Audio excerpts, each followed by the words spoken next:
Assalamualaikum warahmatullahi wabarakatuh. Hai, selamat bertemu kembali ya dengan pembelajaran biologi pada kesempatan hari ini. Pada kesempatan hari ini kita mau belajar tentang apa sih?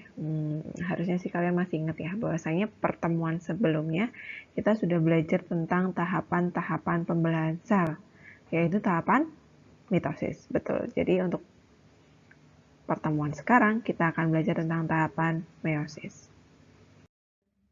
Oke, untuk meiosis itu sendiri adalah tahapan pembelahan yang mana terjadi pada pembelahan di sel kelamin. Artinya apa? Di sini adalah untuk proses pewarisan sifat dari suatu individu ataupun suatu organisme, seperti itu ya. Nah, meiosis ini terjadi pada tumbuhan dan hewan ya, karena tumbuhan dan hewan ini kan juga memiliki kecenderungan untuk terus berkembang biak untuk melestarikan jenisnya. Yang pertama, meiosis itu menghasilkan sel anak separuh dari jumlah kromosom induknya. Pada pembelahan meiosis ini juga disebut sebagai pembelahan reduksi. Karena apa? Adanya pengurangan jumlah kromosom dari kromosom induknya. Jadi dari kromosom induk ke kromosom anakan, dia yang awalnya kromosom induknya itu jumlahnya 46 kromosom, di kromosom anakannya sisanya adalah 23 kromosom. Itu yang dikatakan sebagai pembelahan reduksi. Kemudian terjadi pada hewan dan tumbuhan ya. Kalau pada hewan itu terjadi pada sel gonad atau sel kelamin atau sel gamet ya. Jadi itu adalah nama-nama lainnya. Kemudian kalau pada tumbuhan terjadi pada bagian bunga, pada khususnya adalah di bagian benang sari dan putik ya. Oke. Nah, sekarang kita akan mempelajari tahapan-tahapan dari meiosis. Sebelumnya pada tahapan mitosis kita kan sudah mengenal ada 4 tahapan, yaitu tahapan profase, metafase, anafase, dan telofase. Nah, sama untuk tahapan meiosis ini juga ada 4 tahapan tersebut. Namun, tahapan ini terjadi selama 2 kali atau berlangsung sebanyak 2 kali. Kenapa demikian? Karena tujuannya tadi untuk mengalami proses reduksi atau pengurangan jumlah kromosom. Seperti itu. Nah, sekarang kita lihat ya untuk tahapan-tahapannya.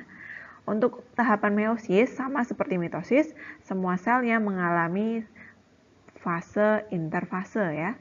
Fase interfase ini kalian sudah tahu ya, ada fase G1, fase S, fase G2 dan fase mitosis dan atau meiosis itu sendiri. Oke. Sekarang ke tahapan profase 1. Di profase 1 kalau kalian lihat di sini seperti pada profase di tahapan mitosis, terjadi kondensasi atau terjadi penebalan pada bagian kromosomnya. Kemudian benang-benang spindle atau benang-benang kinetokor sudah keluar dari bagian sentrosomnya atau sentriol ya untuk di sel hewan. Kemudian lanjut ke tahapan metafase. Di tahapan metafase ini sel atau bagian kromosomnya sudah berada di bagian ekuator, di mana benang-benang spindle sudah berlekatan pada bagian sentrosom dari kromosom ya. Sentrosom itu pada bagian tengah dari kromosomnya. Kemudian pada anafase, dia mulai menarik kromosom menuju ke arah kutub.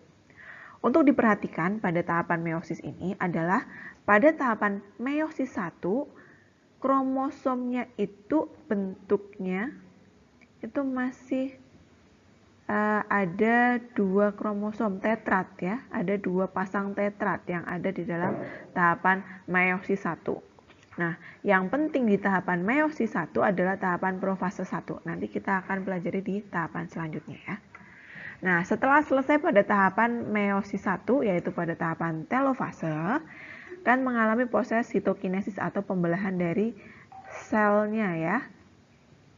Selanjutnya, sel-sel yang sudah terbelah ini akan mengalami pembelahan ulang yaitu meiosis tahap 2. Sama di sini mengalami profase 2, metafase 2 dan anafase 2. Selanjutnya mengalami telofase 2 yang mana pada tahapan akhirnya satu sel akan menghasilkan 4 anakan sel ya. Seperti itu.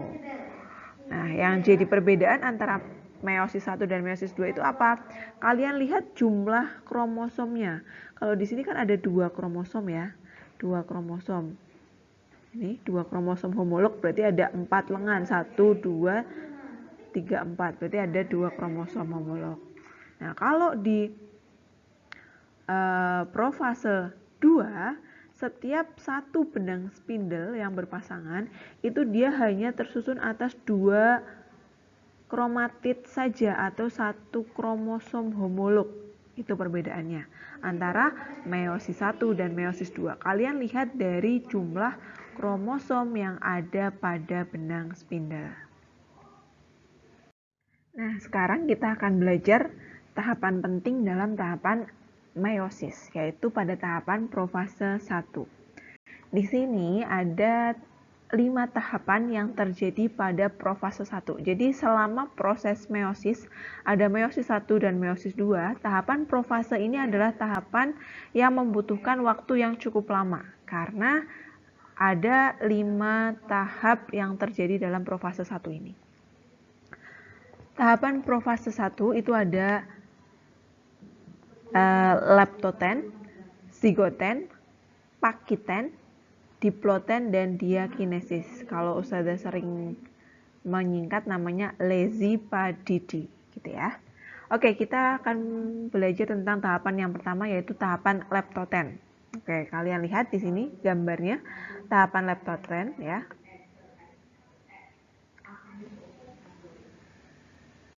Oke, pada tahapan leptoten ya. Tahapan leptoten itu adalah tahapan di mana terjadinya penggandaan kromosom menjadi kromatid kembar atau sister chromatids ya. Jadi kan kalian tahu tadi yang sudah sampaikan bahwasanya perbedaan antara meiosis 1 dan meiosis 2 itu adalah dengan jumlah kromosomnya. Karena di sini ada penggandaan dari kromosom. Jadi yang tadinya cuma 2 kromosomnya, kalian lihat ini kan gambarnya tadinya 2 yang merah. Nah, dia di sini akan mengganda menjadi kromatid sister chromatids ya. Jadi akan berjumlah sebanyak 4. Jadi jumlahnya berapa totalnya? Kalau sel manusia itu kan umumnya itu ada 46 ya. 46 sel, betul? 46 sel, 46 kromosom. Nah, dengan adanya tahapan leptoten ini, satu sel itu akan memiliki 92 kromosom pada tahapan meiosis 1. Gitu ya. Oke, selanjutnya setelah tahapan leptoten itu adalah tahapan zigoten. Tahapan zigoten ini adalah tahapan terjadinya kromosom homolog berpasangan dan membentuk struktur bivalen yang dinamakan sinaps. Jadi kalau kalian lihat di gambar kedua yang di zigoten ini digambar terbentuk sinaps. Terbentuk sinaps itu di mana ini? Ada perlekatan antara 2 kromosom membentuk kompleks sinaps ya. Jadi nanti dia akan berlekatan terus. Nah, perlekatan ini nantinya masuk ke tahapan selanjutnya yaitu tahapan pakiten, yaitu tahapan terjadinya penampakan visual pertama kali yaitu struktur tetrad. Nah, struktur tetrad itu artinya dia dengan adanya sinapsis antara merah dan biru ini, nantinya dia akan membentuk struktur tetrad. Nah, sekarang kalian fokus pada bagian atas. Di bagian atas ini kan ada seperti saling tumpang tindih antar kromosomnya ya, akibat adanya sinapsis ya. Nah, ini nantinya menjadi awal proses perubahan atau campuran dari kromosom yang menyebabkan dalam suatu keluarga itu bisa memiliki beberapa ciri yang berbeda seperti itu. Nah, setelah tahapan pakiten, kita akan masuk ke tahapan diploten. Di sini terjadinya penampakan secara visual tempat terjadinya pindah silang atau kiasma. Oke, kita ke tahapan yang keempat. Tahapan diploten, kiasma atau pindah silang. Kalian dilihat di sini ya. Ini kan dari kromosom yang warna biru, dia tumpang tindih dengan kromosom yang warna merah. Nah, dengan adanya tumpang tindih ini nanti dia akan bertukar kromosom pada bagian ujungnya. Jadi sedikit ujung pada bagian merah akan ikut pada kromosom biru dan sedikit ujung kromosom biru akan ikut ke kromosom yang merah. Kalau kalian lihat ya, ini ya, yang bagian zona lingkari ini. Oke. Setelah tahapan diploten, di sini kan di diploten terjadi kiasma ya. Kiasma itu satu, tapi kalau ada beberapa kromosom yang saling tumpang tindihnya berkali-kali, itu namanya kiasmata. Oke, di sini juga sinapsisnya mulai menghilang sedikit demi sedikit. Nah, sampailah di tahapan diakinesis. Kalau diakinesis adalah tahapan terjadinya perpindahan kiasma bergeser ke ujung kromosom. Ya. Kemudian kromatid dari anggota tetrad semakin pendek, menebal dan bergerak ke arah bidang ekuator sel. Nah, di sini berarti terjadinya proses perpindahan nih bagian ujungnya yang tadi sudah saya sampaikan. Setelah terjadi kiasma, maka ujung dari yang merah akan ikut yang biru dan ujung dari yang biru akan ikut bagian kromosom yang merah. Seperti itu. Nah, ini adalah awal dari proses terbentuknya gabungan campuran kromosom yang menyebabkan ada yang kakaknya misal kulitnya putih, kemudian adiknya kulitnya hitam karena ada gabungan-gabungan kromosom pada tahapan profase 1 ini. Begitu ya untuk tahapannya. Jadi tadi Lezi-Padidi adalah leptoten, zigoten, pakiten, diploten, dan diakinesis. Dari 5 tahapan ini yang paling berpengaruh dalam proses campurannya adalah tahapan diploten karena terjadi kiasma atau terjadi proses pindah silang pada bagian kromosomnya. Nah, setelah tadi kita belajar tentang tahapan meiosis dan sebelumnya tentang tahapan mitosis, sekarang kita mau membedakan nih, apa sih yang menjadi perbedaan antara tahapan mitosis dan meiosis. Yang pertama, kalau di mitosis itu terjadi 1 kali duplikasi dan 1 kali pembelahan. Kalau meiosis, dia terjadi 1 kali duplikasi dan membelah selama 2 kali. Jadi yang tadi kalau meiosis kan tujuannya nantinya anakannya separuh jumlah induknya ya. Kemudian yang kedua dihasilkan 2 sel anak yakni yang diploid. Kalau meiosis dihasilkan 4 anakan haploid ya. Yang ketiga susunan gennya sama seperti induknya, sedangkan meiosis susunan gen merupakan rekombinasi dari kedua sel parental. Nah, ini akibat dari proses profase 1 tadi ya, yang Lezi-Padidi. Kemudian yang keempat terjadi pada sel somatik dan zigot. Betul, jadi pada tahapan yang untuk di dalam sel somatik ya, kalau yang meiosis hanya terjadi pada pembentukan gamet ya. Kemudian yang kelima, tidak terbentuk tetrad, tidak terjadi sinapsis dan tidak terjadi crossing over. Kalau di meiosis semuanya terjadi. Kemudian kalau yang keenam, profase terjadi dalam waktu yang singkat.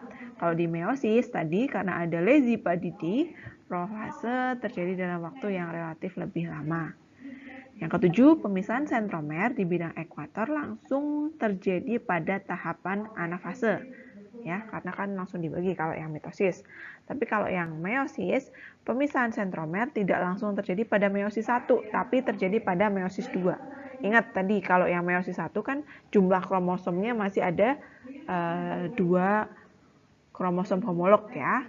Nah, tadi kan belum dibagi berarti. Jadi dia pembagiannya pada tahapan meiosis 2 yang mana dalam tahapan meiosis 2 itu kan sisa kromosomnya per masing-masing benang spindlenya cuma ada 1 kromosom. Jadi nanti ketika membelah maka kromosomnya akan terpisah pada bagian sentromernya. Kemudian yang 8, tujuannya memperbanyak sel dan mengganti sel-sel tubuh yang rusak ya. Kemudian kalau meiosis tujuannya adalah mempertahankan jumlah kromosom pada generasi berikutnya. Itulah kenapa kalau yang mitosis itu 2N karena di dalam seluruh tubuh kita pasti selnya 2N, jumlahnya 46 kromosom, tapi kalau meiosis yang ada di dalam ovum dan di dalam sperma itu jumlahnya cuma 23 kromosom atau separuh dari jumlah kromosom pada sel tubuh. Oke, setelah kita belajar tadi tentang meiosis, kita akan belajar apa sih aplikasi dari pembelahan meiosis itu dalam kehidupan. Oke, di sini proses meiosis itu terjadi pada tahapan untuk menghasilkan sel gamet ya, seperti yang sudah sampaikan. Yaitu pada hewan juga terjadi, pada tumbuhan juga terjadi ya. Hewan dan manusia itu prosesnya sama, yaitu spermatogenesis dan oogenesis. Kalau spermatogenesis tujuannya adalah untuk menghasilkan spermatozoa, di mana satu spermatogonium akan menghasilkan 4 sel anakan spermatozoa. Nah, kalau untuk yang oogenesis, dia dari oogonium akan menghasilkan sel telur ya. Harusnya masih ingat karena di sini kita sudah pernah mempelajarinya pada pada sistem reproduksi ya. Kenapa jumlahnya di sini ada 4, kenapa jumlahnya di sini ada 1 yang berfungsi. Oke. Mungkin yang agak baru itu tentang mikrosporogenesis dan megasporogenesis atau makrosporogenesis ya. Makro itu artinya besar. Kalau sama dengan mega, dan mikro itu artinya kecil. Nah, perbedaannya kalau di sini itu terjadi pada bagian apa nih? Kalau kalian lihat pada bagian kelamin.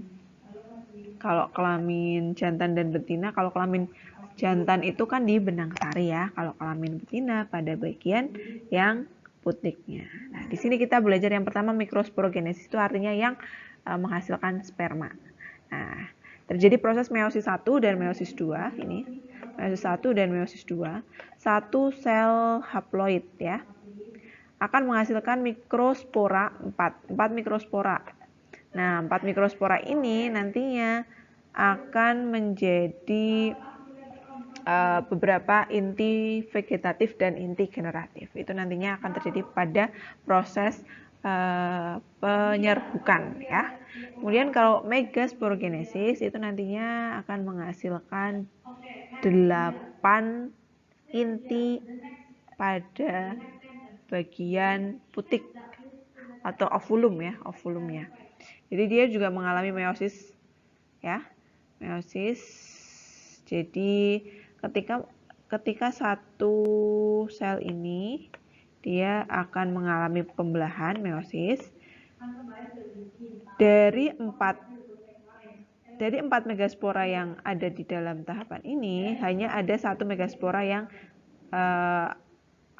yang aktif atau yang bisa digunakan. Sama seperti pada oogenesis kan cuma ada 1 kan. Nah, setelah didapatkan 1 megaspora yang aktif, nantinya megaspora ini akan membelah sebanyak 3 kali ya. Pembelahan sebanyak 3 kali ini dia akan membentuk 3 antipoda, kemudian